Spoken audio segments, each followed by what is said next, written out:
ಹೊಸದಾಗಿ ತೆಲುಗುಗೂ ಡಬ್ ಆಯಿತು second case of Sitaram.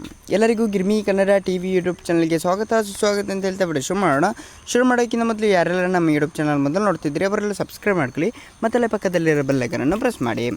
Vijay Raghavendra ನಟನೆಯ Sitaram Binoy case number 18 cinema ದೊಡ್ಡ ಯಶಸ್ಸು ಗಳಿಸಿತ್ತು. ವಿಜಯ್ ರಾಘವೇಂದ್ರ ಅವರ ನಟನೆಯ ಸಿನಿಮಾದ ಸಸ್ಪೆನ್ಸ್ ಎಲ್ಲವೂ ಸಹ ಪ್ರೇಕ್ಷಕರನ್ನು ಸೆಳೆದಿತ್ತು. ಚಿತ್ರಮಂದಿರದಲ್ಲಿ ಸಾಧಾರಣ ಹಿಟ್ ಆದರೂ ಬಳಿಕ OTTಯಲ್ಲಿ ಸಿನಿಮಾಕ್ಕೆ ದೊಡ್ಡ ಯಶಸ್ಸು ದೊರಕಿತ್ತು. ಅದೇ ಸಿನಿಮಾದ ಮುಂದುವರೆದ ಭಾಗ second case of Sitharaman cinema ಬಿಡುಗಡೆ ಆಯಿತು. ಈ ಸಿನಿಮಾಕ್ಕೂ OTTಯಲ್ಲಿ ಭರ್ಜರಿ ಪ್ರತಿಕ್ರಿಯೆ ದೊರಕಿತ್ತು. ಇದೀಗ ಸಿನಿಮಾಕ್ಕೆ ಬೇಡಿಕೆ ಕೂಡ ಹೆಚ್ಚಾದ ಬೆನ್ನಲ್ಲೇ ಸಿನಿಮಾ ಅನ್ನು ತೆಲುಗುಗೆ ಡಬ್ ಮಾಡಲಾಗಿದೆ ಅಂತಲೇ ಹೇಳಬಹುದು. Second case of Sitaram cinema ಇದೇ ವರ್ಷದ ಫೆಬ್ರವರಿ ತಿಂಗಳಿನಲ್ಲಿ ಚಿತ್ರಮಂದಿರಗಳಲ್ಲಿ ಬಿಡುಗಡೆ ಆಗಿತ್ತು.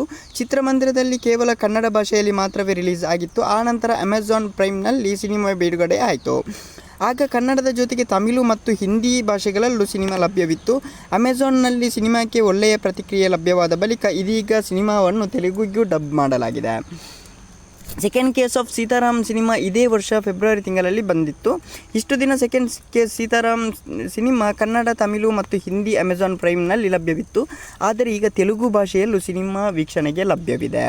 ತೆಲುಗು ಪ್ರೇಕ್ಷಕರು ಸಸ್ಪೆನ್ಸ್ ಥ್ರಿಲ್ಲರ್, ಕ್ರೈಮ್ ಥ್ರಿಲ್ಲರ್ ಸಿನಿಮಾಗಳು ಹೆಚ್ಚು ವೀಕ್ಷಿಸುತ್ತಾರೆ. ಅದರಲ್ಲೂ ಗ್ರಾಮೀಣ ಭಾಗದಲ್ಲಿ ನಡೆಯುವ ಕ್ರೈಮ್ ಥ್ರಿಲ್ಲರ್ ಸಿನಿಮಾಗಳು ತೆಲುಗು ಪ್ರೇಕ್ಷಕರಿಗೆ ಹೆಚ್ಚು ಇಷ್ಟ ಆಗುತ್ತದೆ. ಇದೇ ಕಾರಣಕ್ಕೆ ಈಗ ಈ ಸಿನಿಮಾ OTTಯಲ್ಲಿ ರಿಲೀಸ್ ಆಗಿ ತಿಂಗಳುಗಳ ನಂತರ ಸಿನಿಮಾಗಳು ತೆಲುಗಿಗೆ ಡಬ್ ಮಾಡಲಾಗಿದೆ. ಸೆಕೆಂಡ್ ಕೇಸ್ ಆಫ್ ಸೀತಾರಾಮ್ ಸಿನಿಮಾದಲ್ಲಿ ವಿಜಯ್ ರಾಘವೇಂದ್ರ ನಾಯಕನಾಗಿ ನಟಿಸಿದ್ದಾರೆ ಅಂತಲೇ ಹೇಳ್ಬೋದು. ಈ ಸಿನಿಮಾ ನೋಡಿದವರು ಹೇಗೆ ಉಂಟು ಅಂತ ತಿಳಿಸಿ. Love you so much guys. ಮುಂದೆ ಸಿಗೋಣ. ಅಲ್ಲಿ ಲೈಕ್, ಶೇರ್, ಸಬ್ಸ್ಕ್ರೈಬ್ ಅಂತ ಹೇಳ್ತಾ ಲವ್ ಯು ಸೋ ಮಚ್.